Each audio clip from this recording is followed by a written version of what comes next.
is day 1,641 days since Richard was brutally murdered.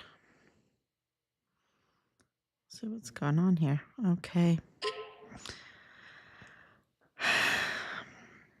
On Fort Bliss in El Paso, Texas. That's the borderland. And we're burning the midnight oil. We're burning the midnight oil as always. Really busy day again. Things have really changed. We have a new president and we have new laws. And I think the new laws are what needs to be really stressed here, because Richard was internally code red. You don't have to murder someone as a code red, but you can order harm. And they absolutely ordered Richard harm. They absolutely covered up his whistleblowing. That's very important for people to understand.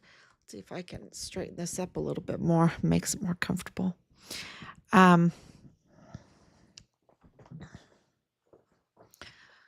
Just this a little. Okay. So it's important for everyone to know that Richard, first and foremost, was a whistleblower, and that was creating a lot of ripples in the law enforcement agencies in El Paso and Fort Bliss. And there is no doubt in our mind that Veronica Escobar absolutely knew about Richard's whistleblowing reports.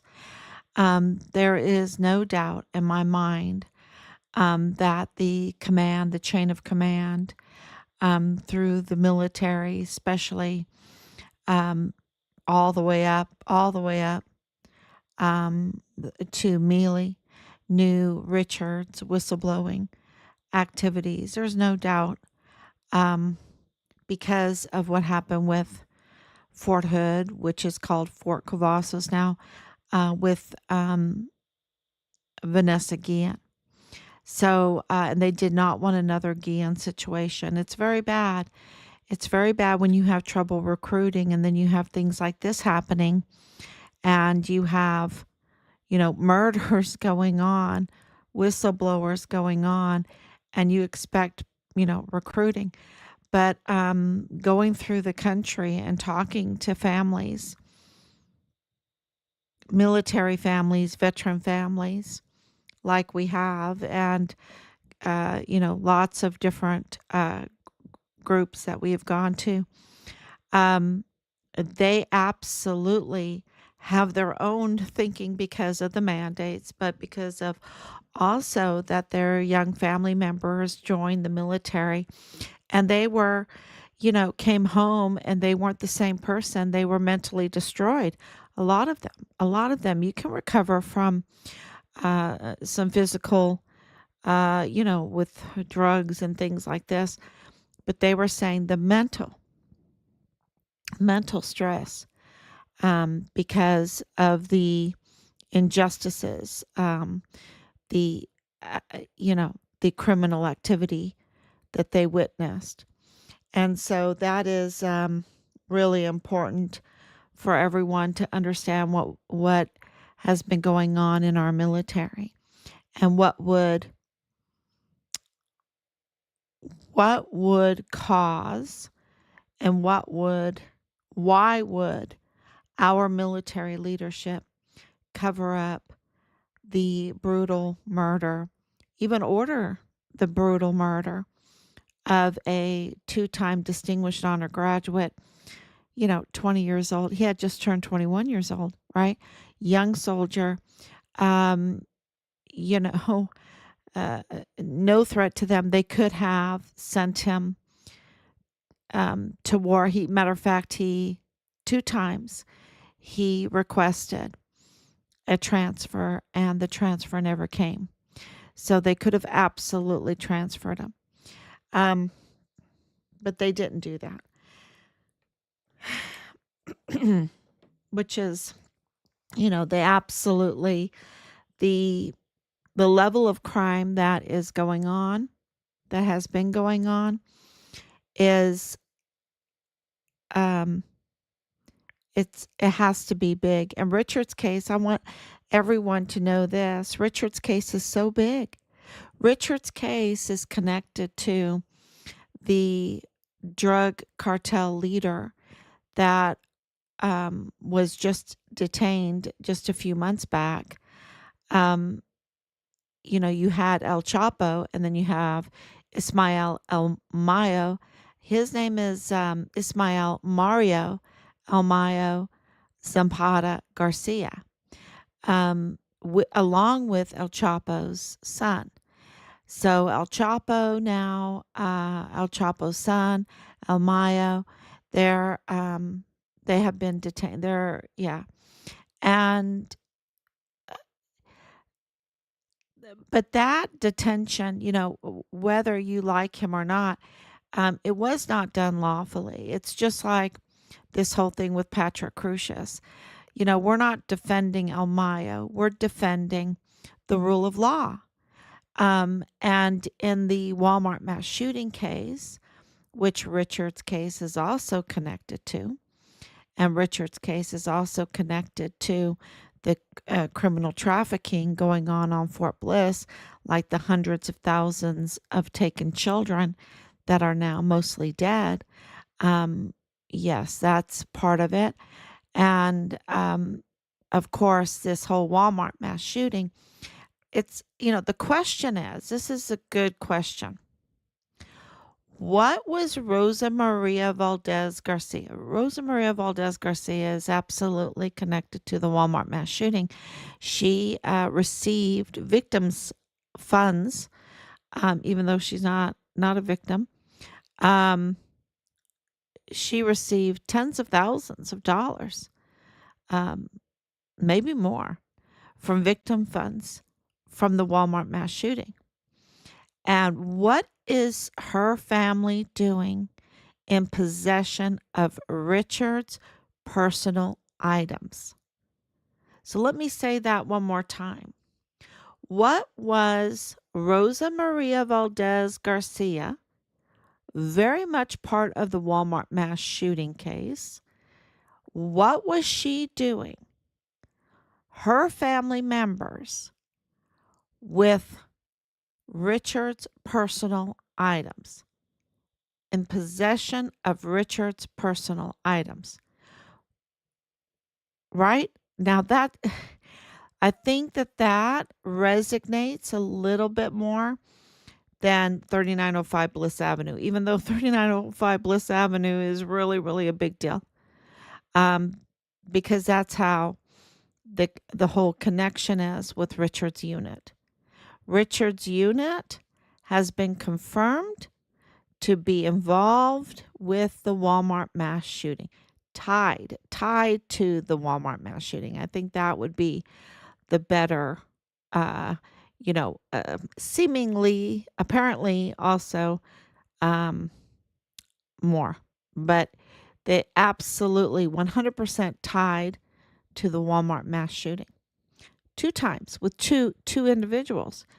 So that is really very important to know. And with the news coming out that the Walmart mass shooting case is trying to gag the usurper, but he's out of office now. He's a citizen now. Bill Hicks, they're trying to gag him, and they can't gag him. He's no longer part of the case. He's a private citizen. That would be unequal protection. That would be a violation of his First Amendment rights. He absolutely has the right to speak, and we know that because of the other member of the DA's office, Amanda Enriquez, who, when she was just a citizen, she spoke out, and then she went back to work. She was working for them, then she was a citizen, then she went back to work with them. And she was, when she was a citizen, she was allowed to speak out and say what was going on. So I think it just shows you that Bill Hicks's concerns that his rights are being violated. And this is no, like, we're not trying to defend Bill Hicks, but we are trying to defend the rule of law, just like Patrick Crusius. He absolutely could not have, no way, according to uh, many different sources, including the audio recordings of Joe Spencer, had the motive or could have even understood or did it because of the physical limitations that he has, carried out this kind of shooting alone. And they're still reporting it, you know. The news is still reporting the Walmart mass shooting with the false narrative. And because Richard's unit is also connected, tied to the Mexican cartel, that means that the Walmart mass shooting is tied to the Mexican cartel. And the Mexican cartels now have been designated as terroristic organizations. So I think people need to be a little bit more careful how they address this whole issue, how they participate in this issue. Because if you are covering up for the terroristic organization, if you are aiding and abetting the terroristic organization, if you are colluding with the terroristic organization, you know, you could be facing the death penalty. You could be facing very severe penalties for your actions.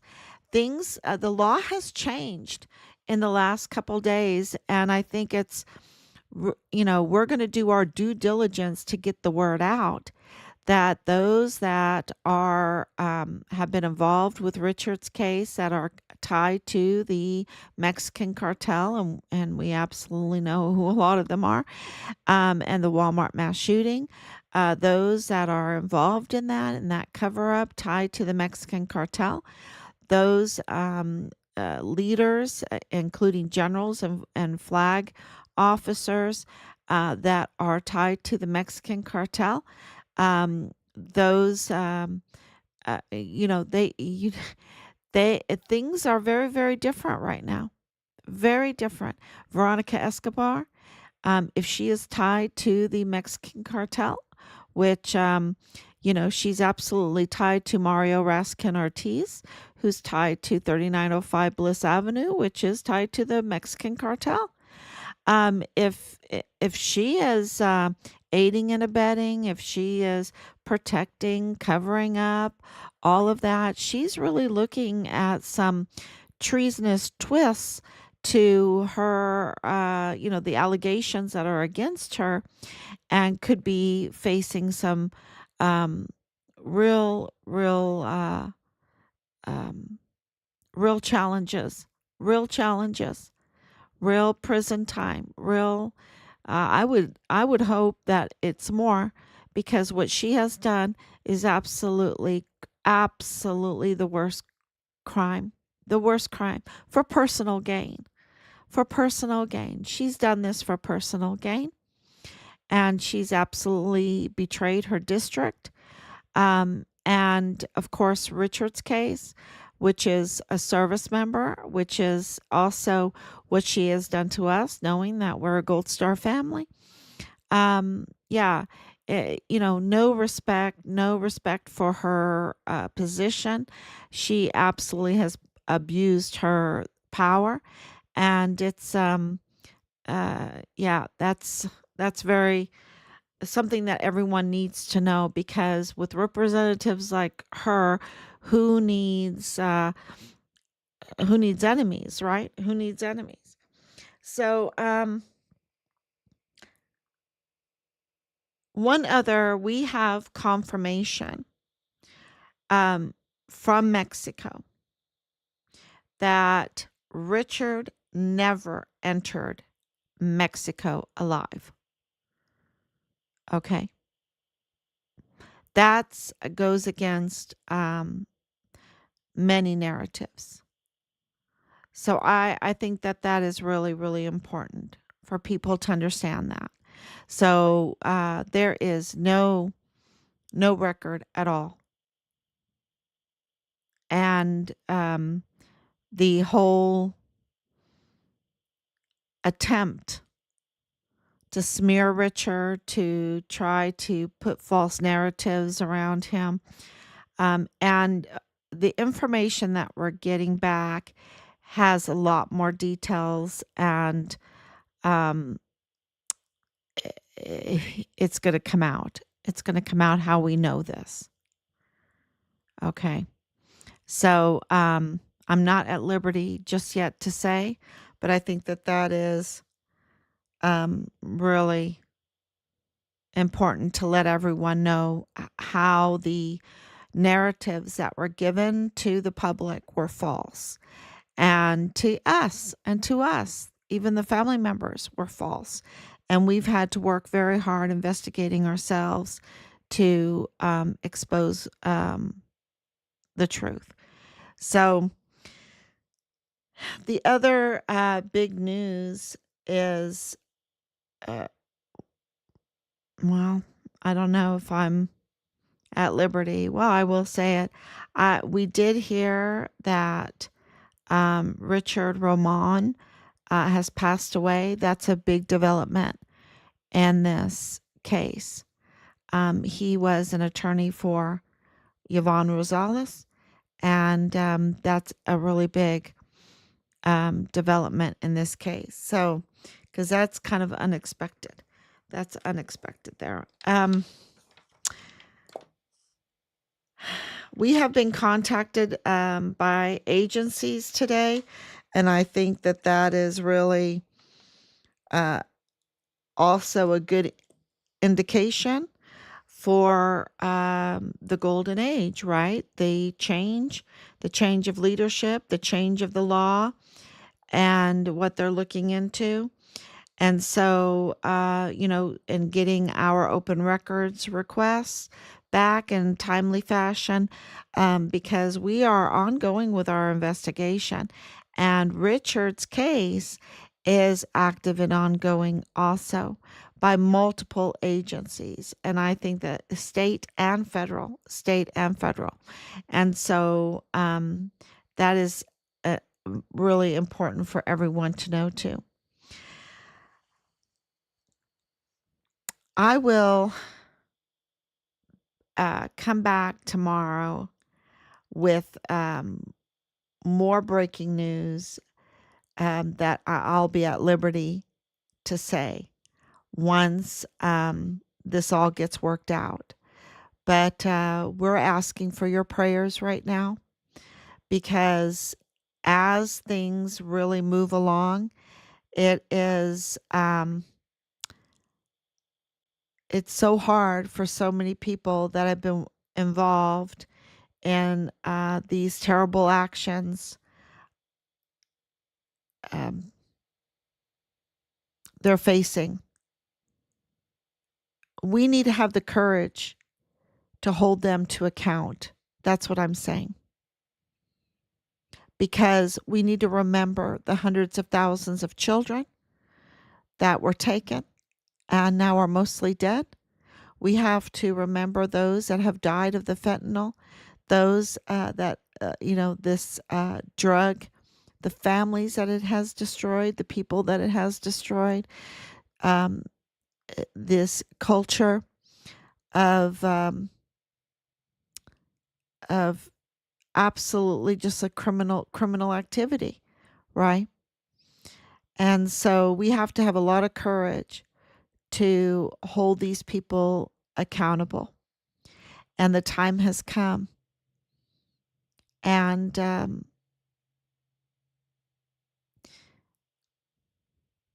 it's going to take courage to get justice accomplished. That's what I'm saying. Uh, following the law, doing the right thing, accomplishing justice, establishing justice is hard work, and it takes a lot of character. So we're asking for your prayer for that. So thank you so much, everybody. And I will be back tomorrow, God willing.